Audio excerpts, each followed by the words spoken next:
to order and we're in business.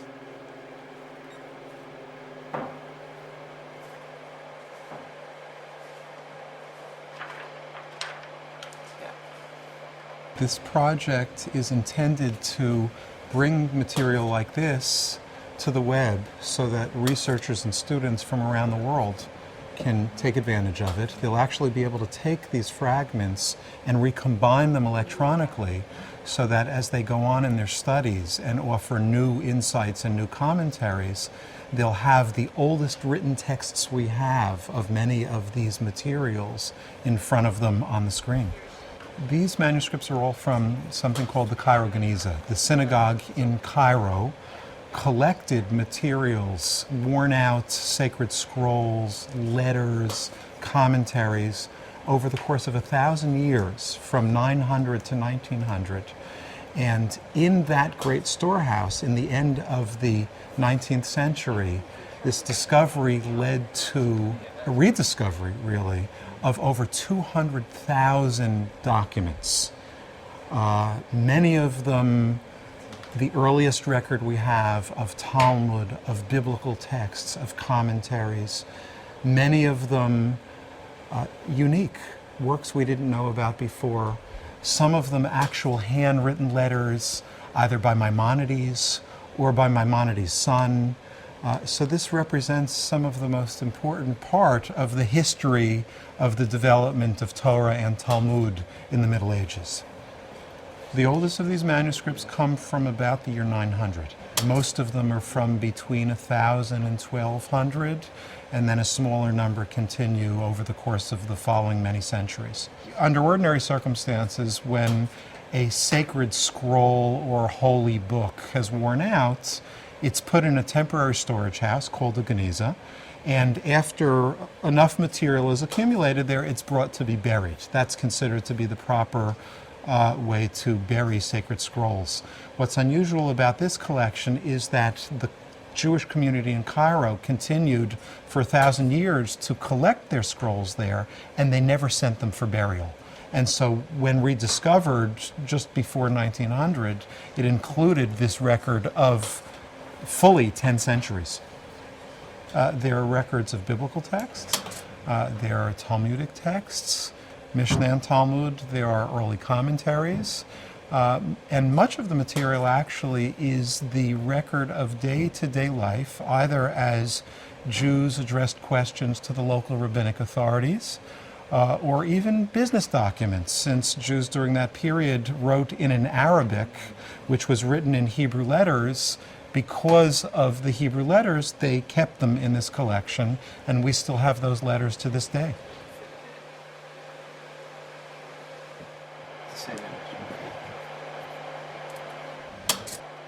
This is a very, very old manuscript of the Talmud. It includes 3 tractates from the Talmud. It's one of very few examples that survives from the Middle Ages. Many of the copies of the Talmud that were produced were burned, were destroyed. So each tractate has very few manuscripts surviving. This is a Spanish manuscript from the 12th century. It's a beautiful manuscript, as I'll show you in a moment. We've recently conserved this so that it would be able to survive into future centuries. And the conservation involved returning it to as close a state as possible that would be similar to the way it would have looked in the 12th century itself. It has beautiful parchment pages, a very, very careful scribal writing, and each page is lined or marked so that it can be written as a full sacred scroll. There's no doubt that the scribes who wrote this, that the individuals who produced it intended for this to be seen as a kind of Torah, not the 5 books of Moses, but as genuinely a part of the developing Torah. What's interesting about it is that when we look at a page of Talmud today, we're accustomed to seeing the central text, which is the Mishnah and the Gemara, together making the Talmud, and then the commentaries are printed around the side. If you look at this, you can see that there is only the central text. There is no commentary. This is because During the Middle Ages, the commentaries were printed by hand, of course, in manuscripts, in separate scrolls or in separate codices, in separate books. Typically, what you'll find in a manuscript like this is that the Mishnah is first written, and then the Talmud is written after, or the Gemara is written afterward, as a commentary on the Mishnah. But all of it is central text, and there's nothing to appear on the margins, nothing marginal. These letters right here indicate that the text that follows is the Mishnah. Here again, the text that follows immediately is the Mishnah. And then it doesn't mark the Gemara, doesn't mark the commentary on the Mishnah, because the scribe assumes that someone studying this will know the difference between the Hebrew in which the Mishnah is written and the Aramaic in which the Gemara is written. What's remarkable about this is you can see the fine quality of the parchment. A page like this, you can see even the hair follicles, where the hair was scraped. You can see, in the animal skin, and when it was stretched, holes were made. And so, in order not to lose this, you can see how much parchment was needed to write a volume like this. In order not to lose individual pages, they would write the words around the holes and then continue on to the next line. You can also see here that there are defects in the skin when this is stretched out, so it would be flat and appropriate for writing. Occasionally those defects would lead to holes like this. If it's on the margin, there was no need to be concerned with it, but on other occasions where it was a larger hole, it would affect the way the script would be written around the hole. From the earliest rabbinic period, we find reference to an oral Torah, but there's also record in the Talmud itself of individual rabbis writing down notes for themselves. So there seems to have been some kind of written record. There is no written text of the Talmud, no surviving written text of the Talmud, until the Cairo Geniza in approximately the year 1000. We don't know if that's because nothing survived, or if maybe because during the first 500 years from the time the Talmud was completed until approximately 1000, no one actually wrote it down. We simply don't know. Some scholars are of the opinion that it was memorized. I, as a scholar of the Talmud, am of the opinion that it was written at an early stage, but there were very, very few copies, and the official versions were the ones that were memorized. Beginning in about 1000, we begin to have clear written records, and the earliest good manuscripts, such as this one, come from the 12th century, from the 1100s. The Talmud, which is itself a commentary from the very earliest stage, generated much commentary because of how central it became for Jewish life. And so when we go to even the earliest written texts, Cairo Geniza, 10th, 11th, 12th century, we find many, many handwritten works which are not only Talmud text, but commentary, early commentary on the Talmud. Here's a wonderful example which marks quite explicitly where there are quotations from the Mishnah, but you can see the scribe took great pride in this text, wanted us to appreciate how important it was, and so it was written in order to be not only interesting in its content, in what it described, but interesting visually.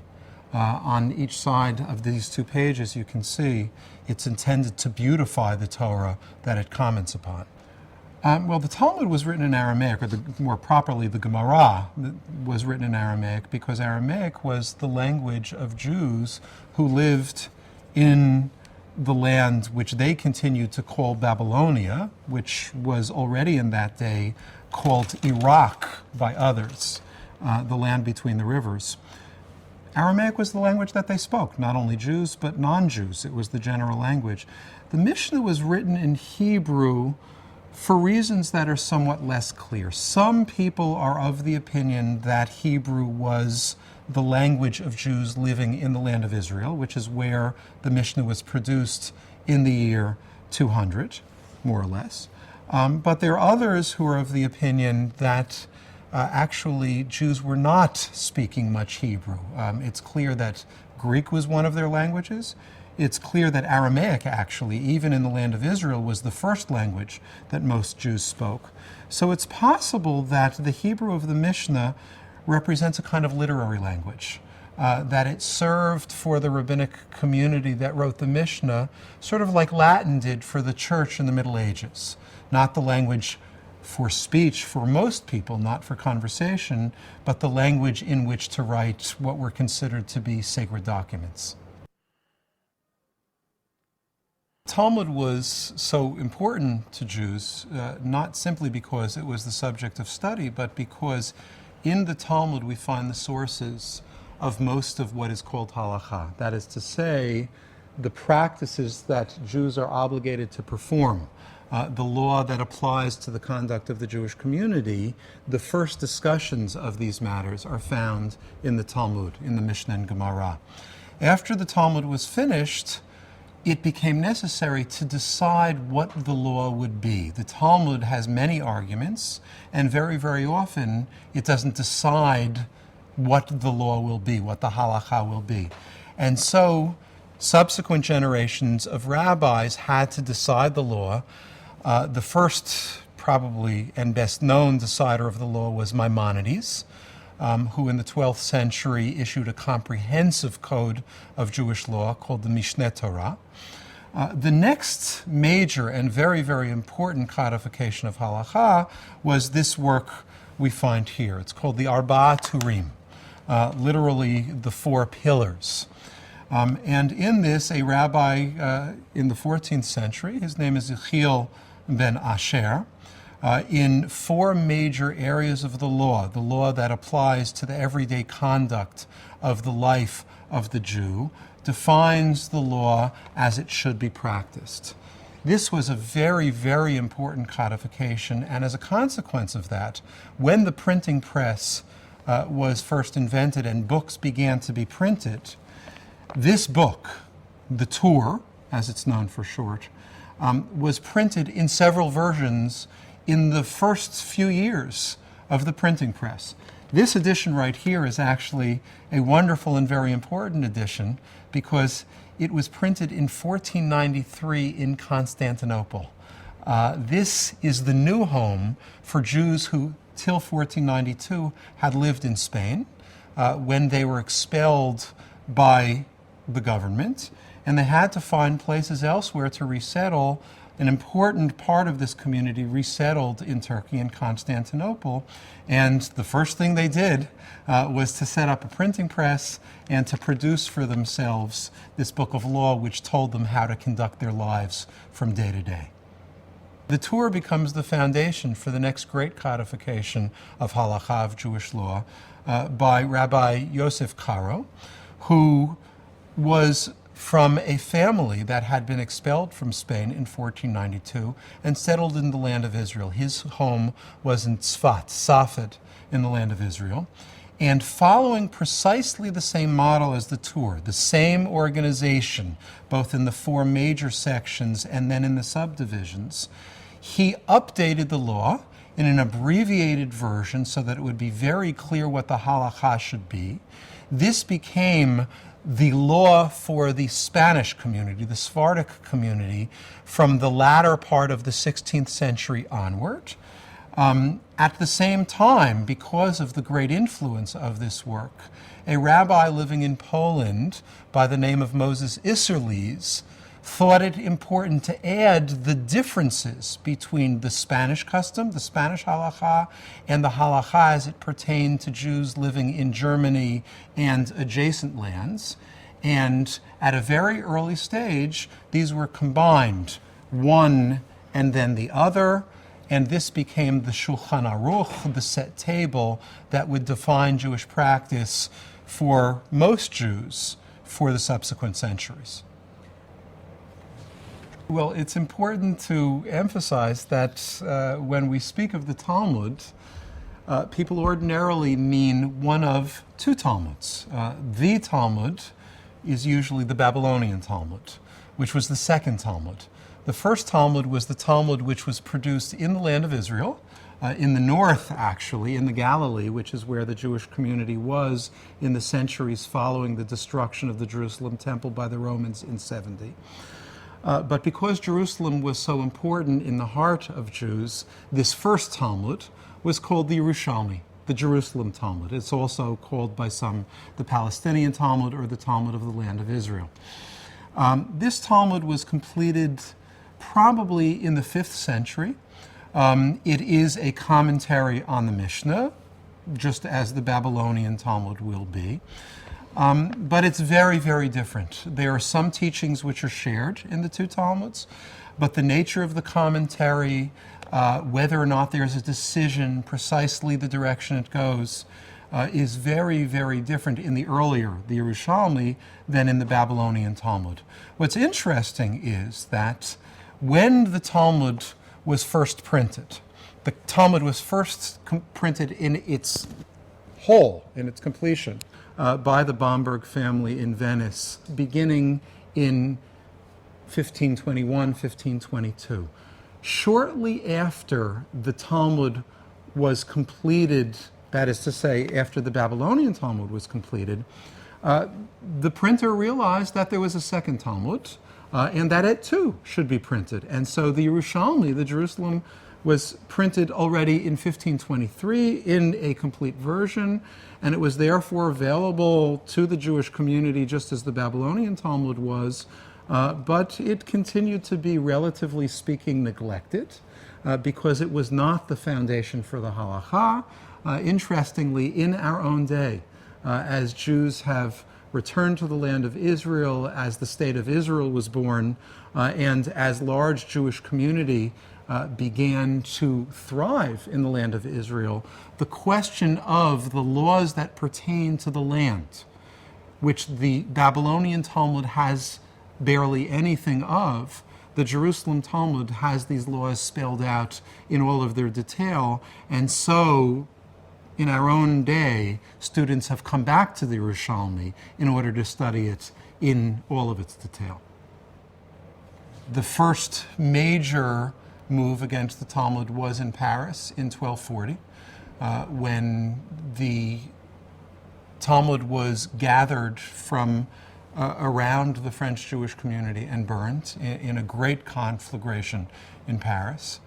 But in some ways most interesting was the burnings, after the invention of the printing press, when books began to multiply, when the Talmud, therefore, became far more available, the church saw that the Talmud was now coming into the hands of many more Jews. Every Jewish manuscript from the Middle Ages was a singular manuscript.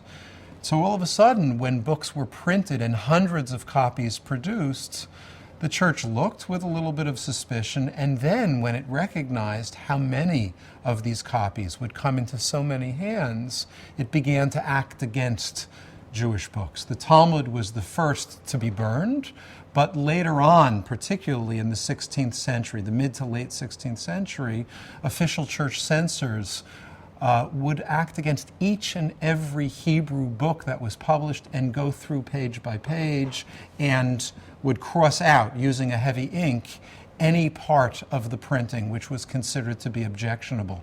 What's interesting is that the ink that was used for the censorship was not as durable as the ink that was used for the printing.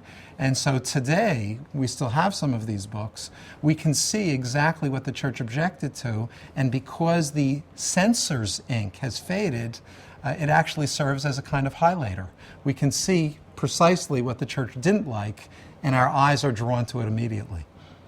What I've got here is a declaration which comes from Venice in 1553.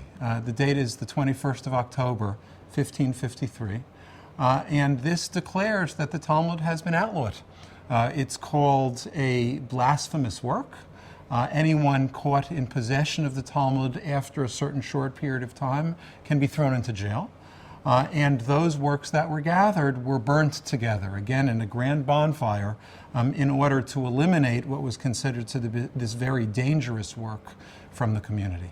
There was not a lot of burning because once the church began to censor actively, it became difficult or impossible for the printers to include these problematic passages in the Talmud. And so already by the end of the 16th century and then beyond, we find printings of the Talmud where the objectionable texts have already been left out. No reason to burn, no reason to censor, because the printers have already self-censored. Jews who were in the camps did not have access to the Talmud. If they wanted to learn Talmud or anything else in the camps, they would have had to smuggle the books in and hide them very, very well. I had a teacher who, still alive, his name is David Halivni. He now lives and teaches in Jerusalem, and he was a young man in the camps. He studied Talmud from memory while he was in the camp. He had been a young student of Talmud. He was considered to be a great genius. He had already memorized large parts of the text. No actual text was available to him. And so the only studying he could do was from what he had memorized already before he was brought into the camps. Those who survived, of course, their first concern following their liberation was that they be able to live, right? That they recover their health. And so in the protected zones, in the American British zones, those who had survived, their first concern was to get food, to restore themselves to health. But very, very early on, following the war, a small group of Jews approached the United States Army, and they said, in order for us to survive, we need more than food. We also need the books that are part of our tradition. We need the books that are most important. And the most important book for them in ongoing study, the book that they wanted to recover from the tradition, was the Talmud. The American forces, hearing the request of the survivors, took it upon themselves to print a new copy of the Talmud. This is in the American zone in 1948. Its imprint is from Munich, Heidelberg.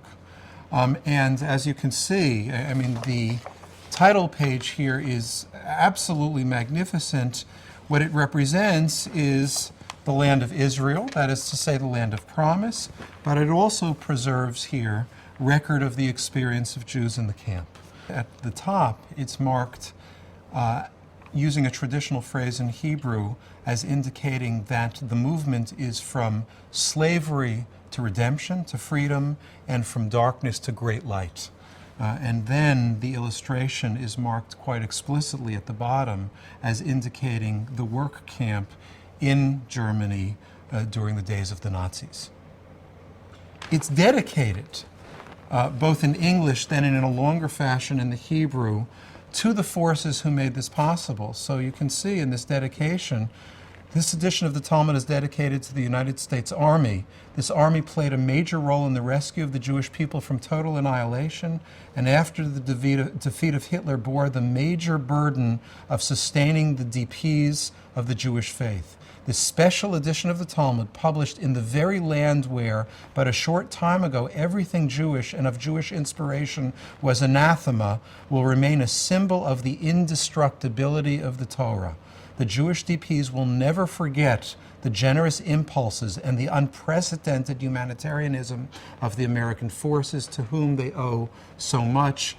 They go on in the Hebrew and they indicate that this is the first time in the entire history of the production of Jewish books, whether it be in manuscript or whether it be in printing, that a foreign government took responsibility not to destroy the books, but to print them and make them available to the Jews who needed them.